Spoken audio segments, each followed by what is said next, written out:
Bonjour Monsieur Bégag, vous avez participé à une conférence sur le syndrome de l'imposteur aujourd'hui. Qu'est-ce que vous en avez retiré? J'en conclus qu'il n'y a pas de politique vraiment nationale à mettre en œuvre pour que du jour au lendemain les femmes se lèvent et décident d'être libres, entrepreneuses et respectées dans cette société. C'est affaire d'égalité des chances pour les femmes et de nécessité pour elles de se battre encore et toujours, comme hier d'autres femmes. Elle doit être inscrite en chacune d'elles. Il faut naître avec cette idée que aucune barrière n'est infranchissable, qu'il faut se bagarrer, qu'il faut y croire, qu'il faut tomber sur les bonnes personnes qui font confiance qui vous respectent d'abord par les talents que vous possédez et que vous voulez mettre au service de la société. Et puis finalement, quand on arrive à dégager en soi cette énergie positive, au bout de 10 ans, 20 ans, on est respecté dans la société parce que ce que vous faites, c'est bien, qui vous êtes, c'est bien aussi. Et forcément, quand vous êtes chargé avec des énergies positives, vous rencontrez des gens bienveillants qui vous tendent la main et qui vous aident à progresser dans la société. C'est ce que les femmes sont en train de dire là. Chacune est venue apporter son témoignage sur la possibilité d'un rêve accessible et qui s'il est très éloigné de soi, il est quand même accessible à condition de se donner les moyens. C'est l'éducation, c'est se battre, c'est y croire. En fait, c'est le sort de la vie des êtres humains un peu partout sur cette planète. Les 5, 6 ou 7 milliards, je ne sais pas combien on est, ils sont logés à la même enseigne. Hein.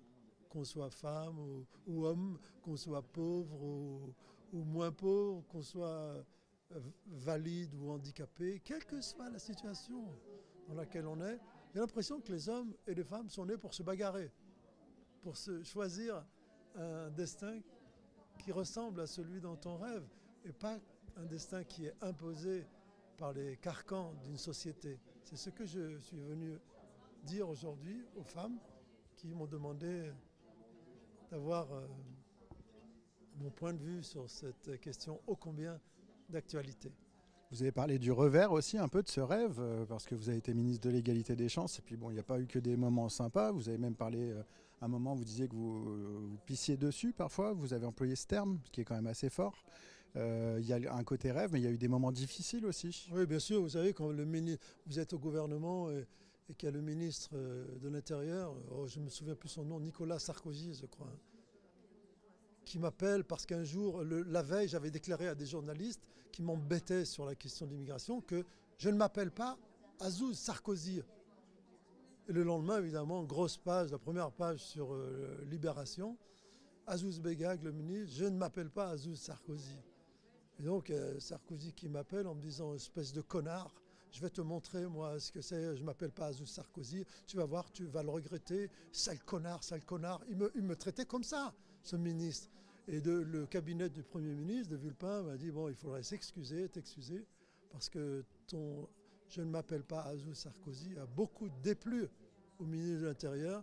Et si tu veux ne pas subir les foudres de ce personnage important qui risque de devenir président de la République dans quelques temps, tu as intérêt de t'excuser. Je n'ai pas fait.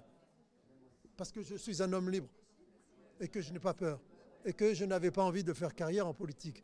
Donc tout ce qui me restait à sauver dans ce moment difficile de mon existence, de mon engagement, c'était de rester libre et de mourir sur le bûcher de la liberté. Ce que je fis avec succès, puisqu'Azouz Begag est aujourd'hui dans le 5e arrondissement de Lyon avec les femmes battantes. Nous sommes le 29 avril 2023, libre, indépendant, alors que Nicolas Sarkozy a encore 3 procès qui lui collent au derrière, ce qu'on appelle avoir des casseroles au cul, et que s'il y en a un qui s'en est bien tiré dans la société et qui va laisser des choses derrière lui, ce n'est pas forcément Nicolas Sarkozy, c'est peut-être l'écrivain Azouz Begag. Je vous remercie. Et vous re-signeriez pour un ministère? Pas du tout. Alors moi, je ne suis pas fou. Je vais signer maintenant les années qui me restent à vivre du sceau de la liberté. Bon sang.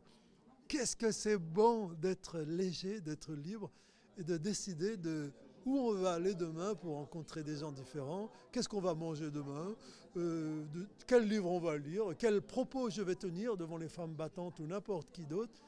Bon sang, il n'y a rien de plus précieux dans cette société que d'avoir le sentiment d'être une personne libre. Je vous remercie. Vive la République, vive la France et vive le match de la finale de Coupe de France ce soir où je vais regarder Macron contre Toulouse. Merci beaucoup.